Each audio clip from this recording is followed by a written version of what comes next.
Daktari, ujambo kaka? Sina matata. Habari ya wiki? Poa. Umetupotelea sana wiki jana, watu waliuliza bana yuko wapi mzee wetu? Unajua ni heka za hapa na pale. Za kutafuta. Sio kwa ubaya. Unajua tusipokuona hapa wanaleta shida sana. Hapana, na waomba msamaha, lakini leo nimefika. Kwa hivyo tujumuike pamoja. Nashukuru zaidi kukuona. Hata mimi nashukuru kuona na pia kumuona huyu kaka, huyu ndugu Noordean. Nakumbusha yule Noordean Farah wa kule Somalia. Hakuwa mwandishi mmoja shupavu sana. Kwenye mwandishi wa riwaya. Riwaya ilikuwa novels. Naam. Naita kwa lugha za Kibepari mnasema novel. Lugha ya Kibepari tena jamani. Unajua kuna lugha za Kibepari. Na mara nyingi sana kasumba za Kibepari zimetuzama kwenye bongo.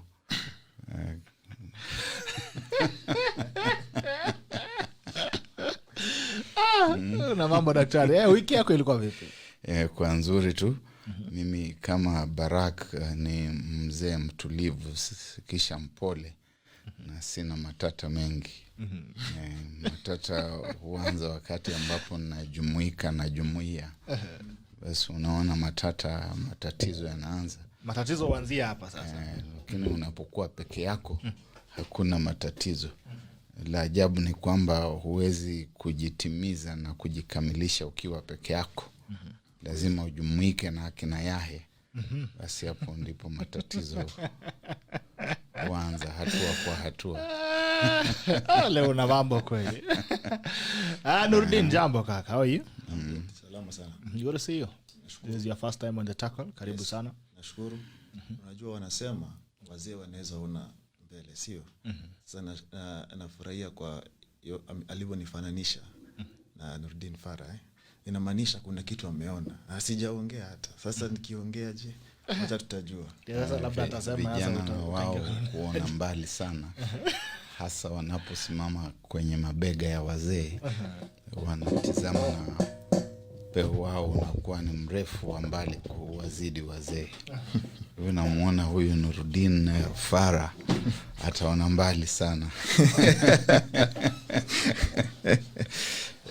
Farah, itabidi sasa umelipia sasa yale maono ambayo umefanywa na nabii.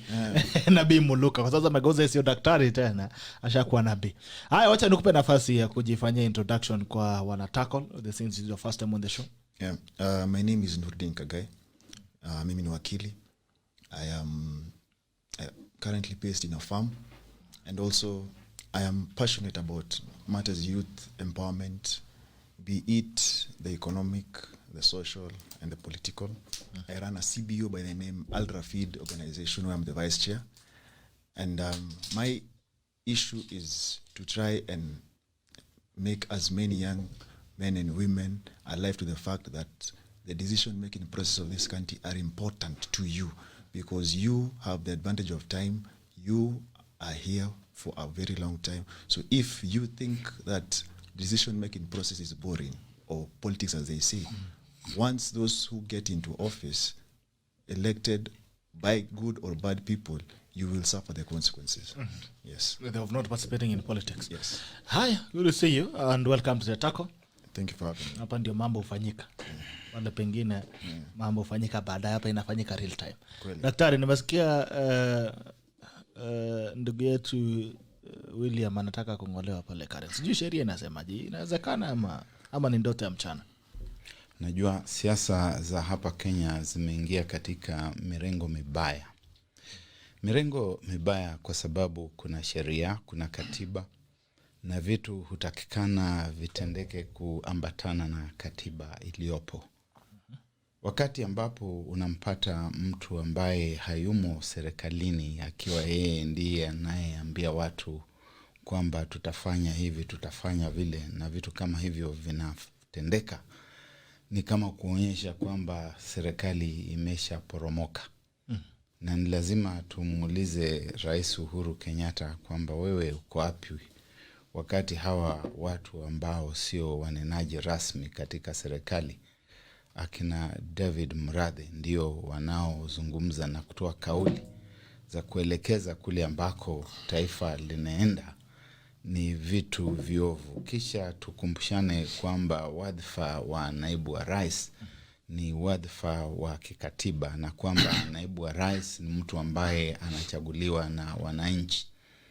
Kuna kura ambazo yule mtu anayehitimu na kufanikiwa kuwa rais asingezipata, asingekuwa ameandamana na yule ambaye ni mwania mwenza ambaye anaibuka kama naibu wa rais.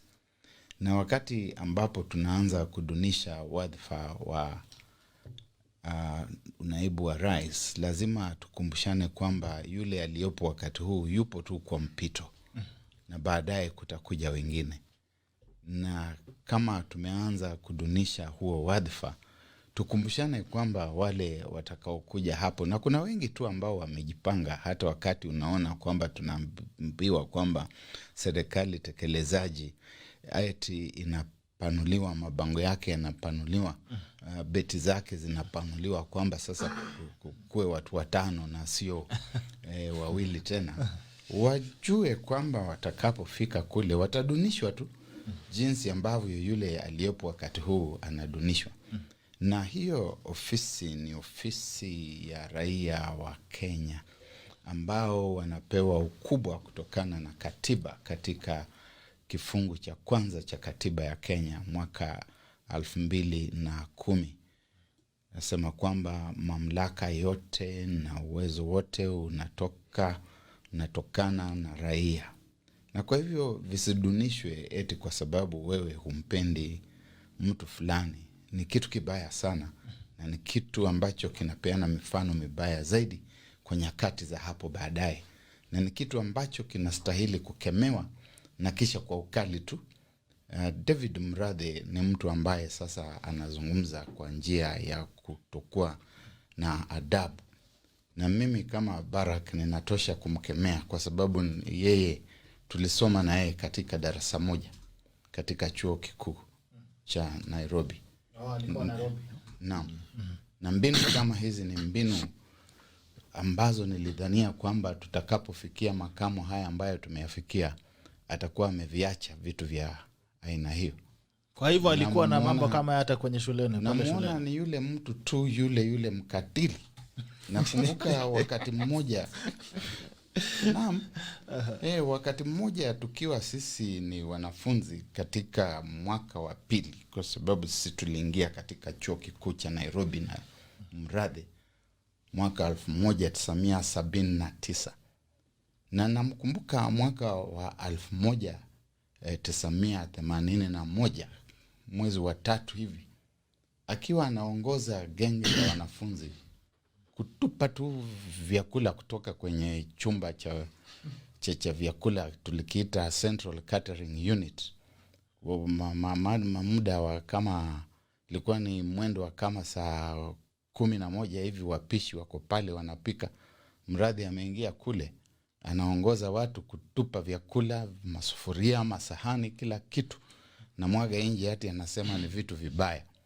Kwa hivyo sio mtu wa kuchukuliwa vivi. Vile vile alivyoingia kule kwenye CCU na kuweza kufanya ghasia, istushtue kumuona kwamba ameongoza genge kuingia kule Karen na kuanza kuvurusha na kutupa vitu nje. Na ni tabia mbovu tu, na ni tabia ambazo utendeka wakati mwingine kama watu hawajifahamu vizuri. Na taifa hili sasa limefikia mahali ambapo katika uongozi tunaona watu wengi tu wanafanya vitu na kutoa matamshi wakiwa katika hali ya kutojifahamu.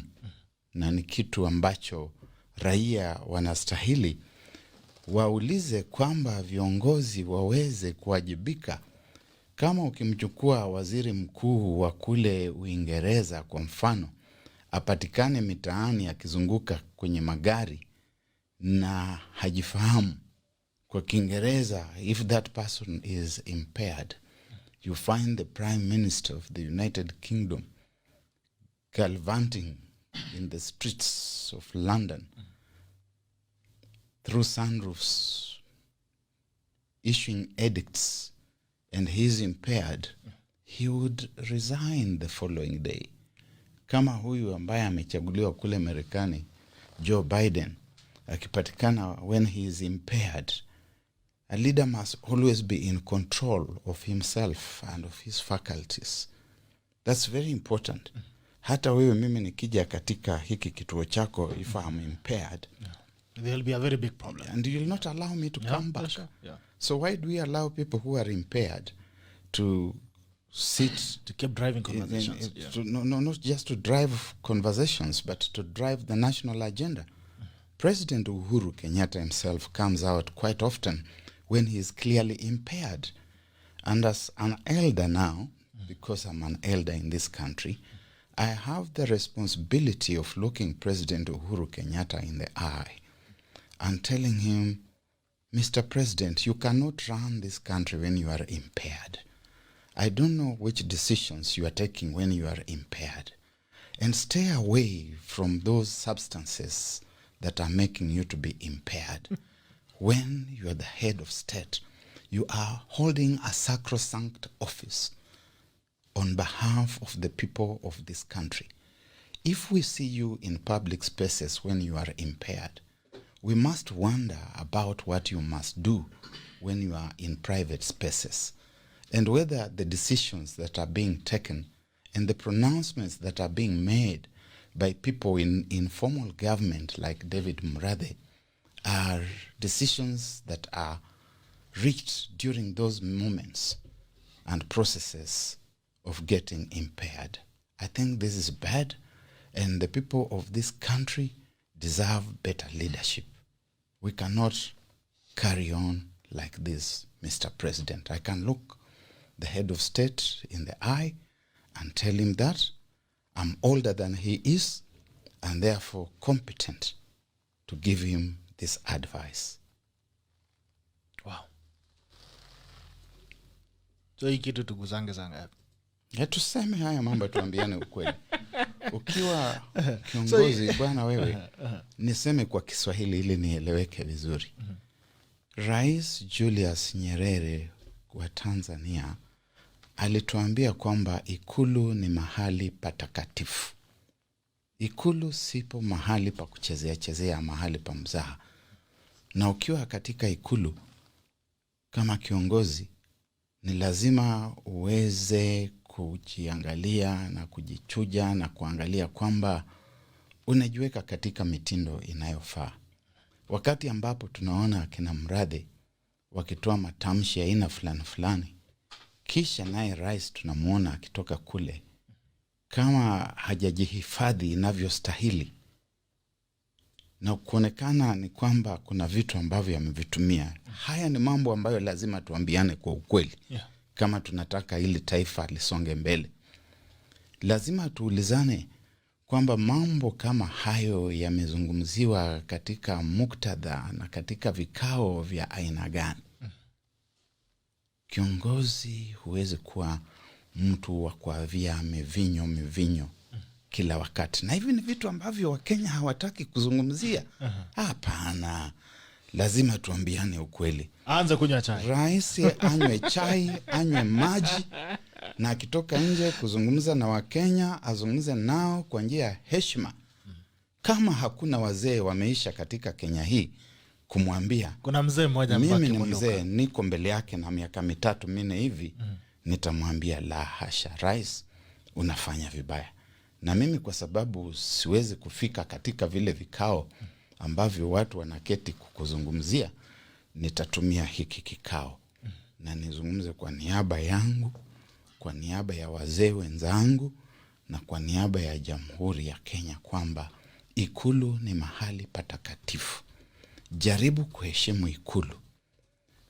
Na ukiwa katika Ikulu, muwe na mazungumzo ya manufaa yanayoweza kuendeleza hili taifa. Sio mazungumzo yanayoongozwa na vileo na mivinyo. Hapana. Haya basi, ashasikia. Naomba rais kia kwamba umeambiwa uache tafadhali, usikuje kunifungia kioski kwa sababu hata mimi now let's live and talk about this. I think the really the essence of the constitution 2010 was to protect the office of the deputy president. I mean, that time it was vice president. There was a lot of interference from the presidency, and there was need to protect that office. And as we speak, the deputy president is not a vice president that we had in the other constitution. Yeah. But again, it seems like there is some serious hangovers from the previous administrations and previous dispensation that has not left these people. Yeah. You know, they're still imagining that they can still manipulate. When you look at the things that are happening today, it's a repetition that happened to Ogunga Odinga, the first one. And I remember at that time even Kenyatta went ahead and even appointed several vice presidents within the regional government to dilute his powers. And umesema rais akunya tuvia firirinda. So I mean, how do you protect this? How do you protect the deputy president, the presidency? You see, the challenge is most people don't understand. You see, you can't separate the presidency. That is the president and the deputy president, because the deputy president is not an appointee. He's elected together with the president. Now, for anyone to want to move a motion of impeachment of the deputy president, it's a matter of, before anything, you have to think about the numbers. Because if you want to talk about either misconduct and whatnot, think about raising 233 members of parliament first. Then from there, it has to go to Senate. It's not an easy thing where it has to be endorsed by majority of the senators. And you have to realize at Senate, he has also to defend himself. The same way we've seen governors going to Senate. But now the challenge we have is that those who are sponsoring the motion, what is the real intention? Is it a way to curtail him in his campaign to be president, or are there really issues? Because he's on record saying everything he has been tasked to do, he has done. And there's no way, and there's no day we've seen the president come and say and castigate him for saying he has not done ABCD. So the challenge we have in Kenya is we have a leadership crisis in Kenya. Because we have lowered, as the voter, we have lowered the leadership threshold in Kenya so that any Tom, Dick, and Harry gets elected. And we need to think about that. Because we vote on aspect of who gave you a packet of flour or 200 shillings. We need to raise the bar of leadership so that we raise people who are going to office to serve the Kenyans. For example, why do I say this? You see, the conversation we have right now is towards 2022. Then BBI right here, the referendum, is more or less a precursor. We are back in 2005 where ODM was formed, where people are actually fighting for a referendum. So BBI will form two things: political formations and BBI billionaires. We have to be alive to that fact.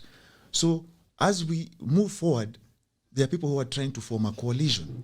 And the challenge we have in Kenya is that the parties we have in Kenya are not institutions. They only survive courtesy of the party leader.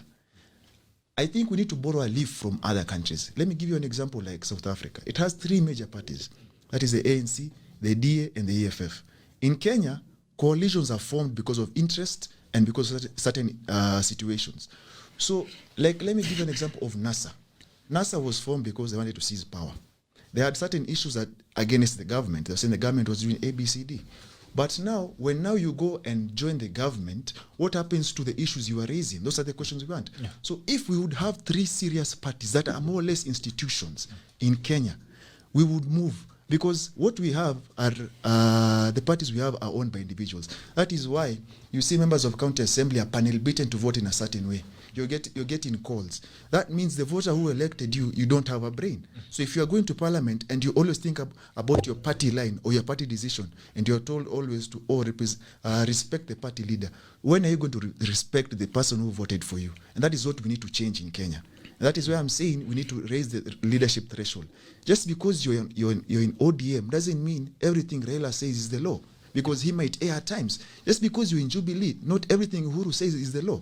So as a leader, I expect leaders to make uncomfortable decisions that suit the people. You know, where you see whatever I'm being told to do does not serve the interests of the people, you can step back. But what we have are not leaders. We have politicians. A leader is a visionary, a selfless and patriotic person. And that is what we need when we go towards 2022. We don't, you say, let me take the BBI, for example.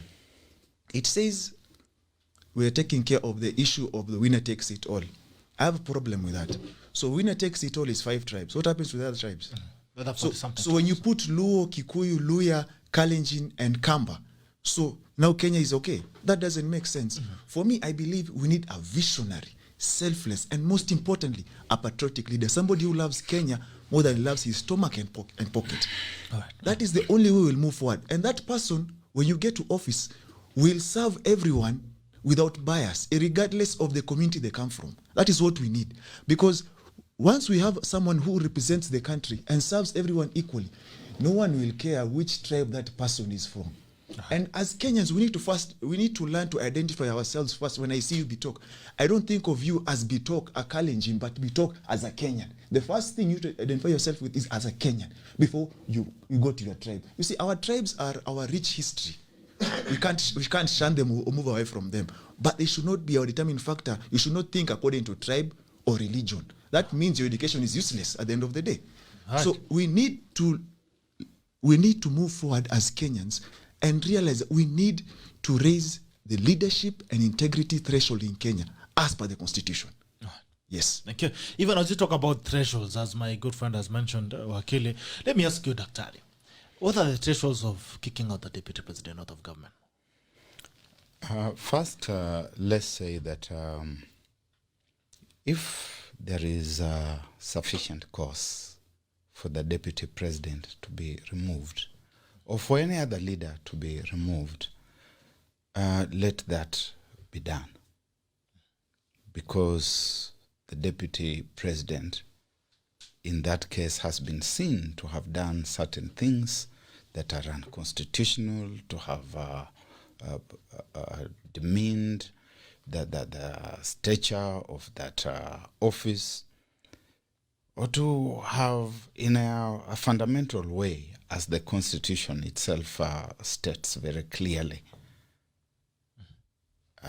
behaved in a manner that is not in tandem with the provisions of the Constitution and what is expected of the deputy president. If that is indeed the case, then I would expect that members of the National Assembly would commence the process in line with the constitutional provisions for removal of deputy president. They would seek to have him impeached. They would have at least 1/3 of the National Assembly signing in support of the motion.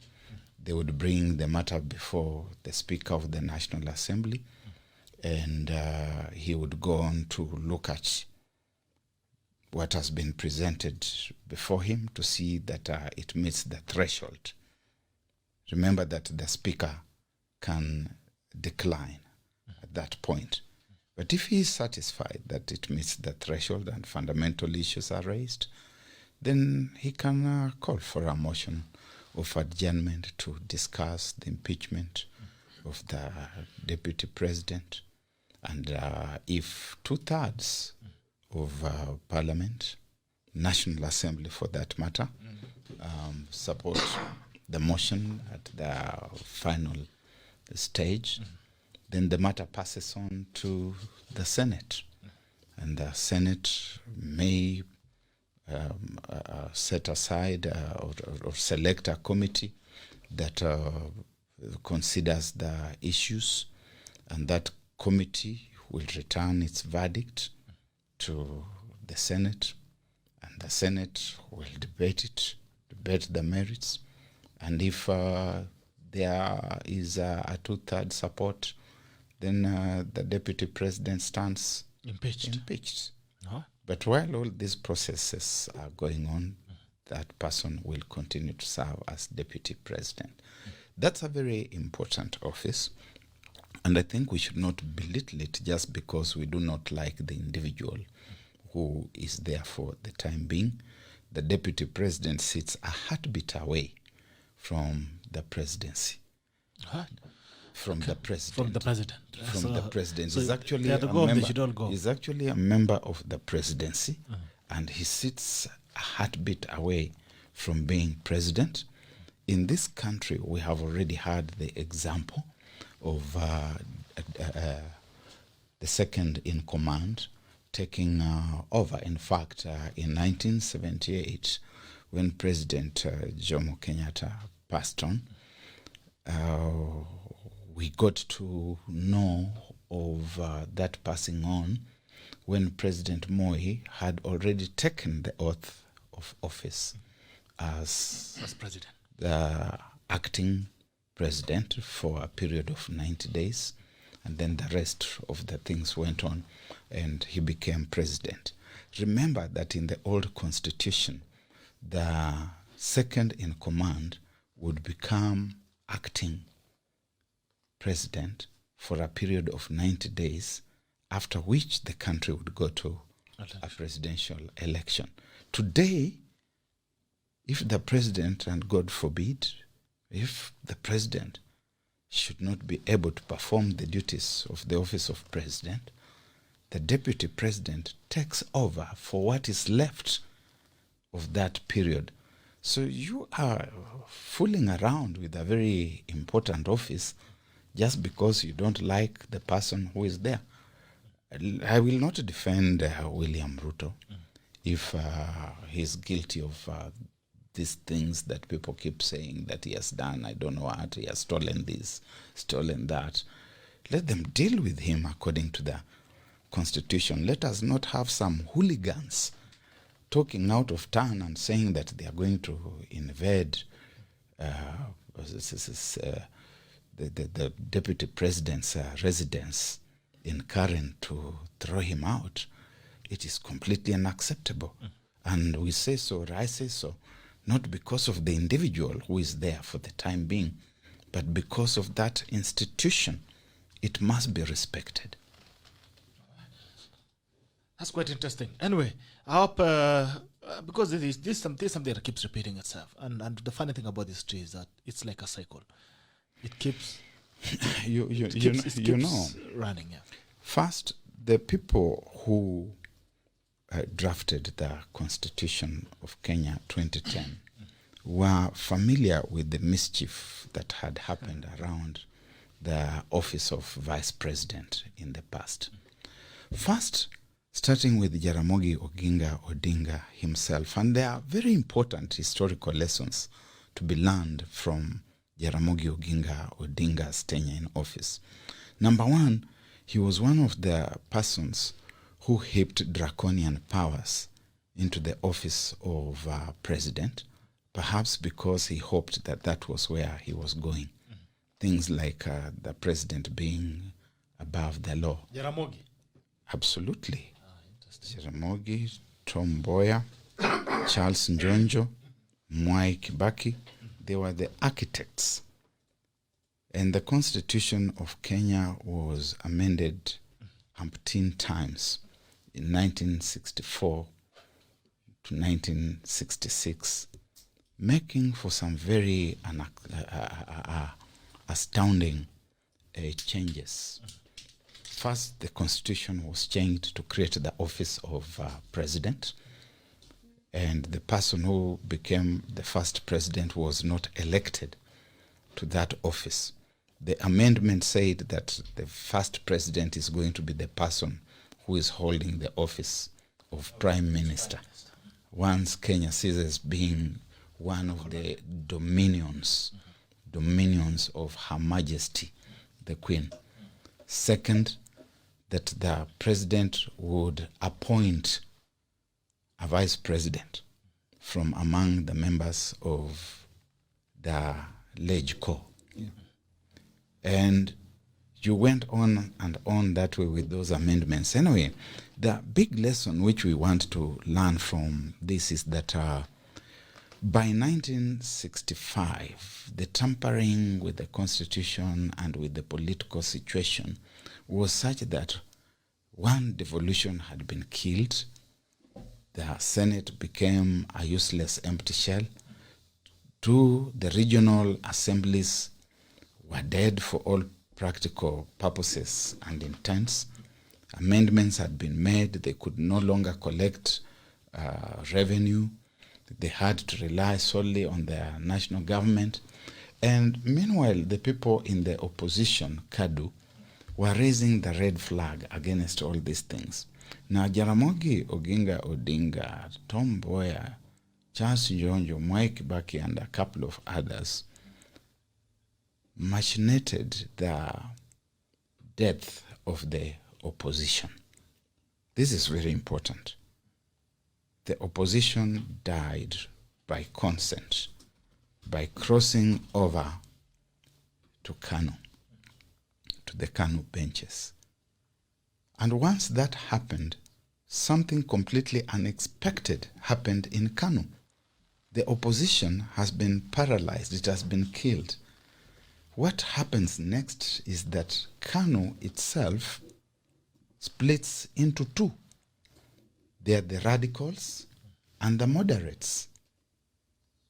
Now you have had people like Ronald Ngala in the opposition, Daniel Arap Moi in the opposition, Masinde Mudiro in the opposition. They have now come into government, and some of them have been made ministers. They become quiet. Kanu inapasuka, inakuwa na Kanu mbili. Kanu moja ya radicals, Kanu ingine ya moderates.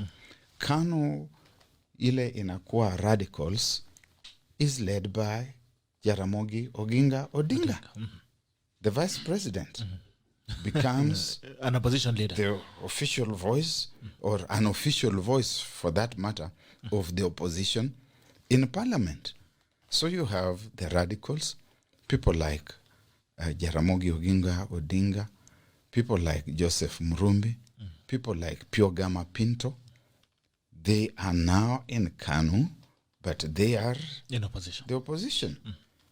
And the process goes on and on until you get to 1966, what Noordeen was talking about earlier, when the infamous Limuru conference is held, and they decide that the position of national vice president of Kanu is going to be split into 8, one for each province, and that there's going to be a contest and an election.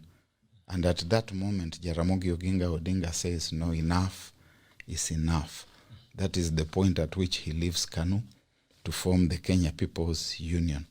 Again, they move very swiftly to parliament to amend the constitution to say that if you leave your party and it is a parliamentary party, you must go back to the electorate to seek re-election. So these things have gone on and on. You can then move on to Murumbi, who is appointed the next vice president. He gets there, he looks at the situation, and he says, he was a Kani. Within 6 months, he resigns. And Daniel Arap Moi is appointed the next vice president. I do not know the details of whatever agreement he may have gotten into with President Kenyatta, but I think that whatever pact it was that they got into, we can still feel the reverberations today. More than 50. Looks like there was some sworn 50 years later, we can still see that. If you are in doubt, consult State House.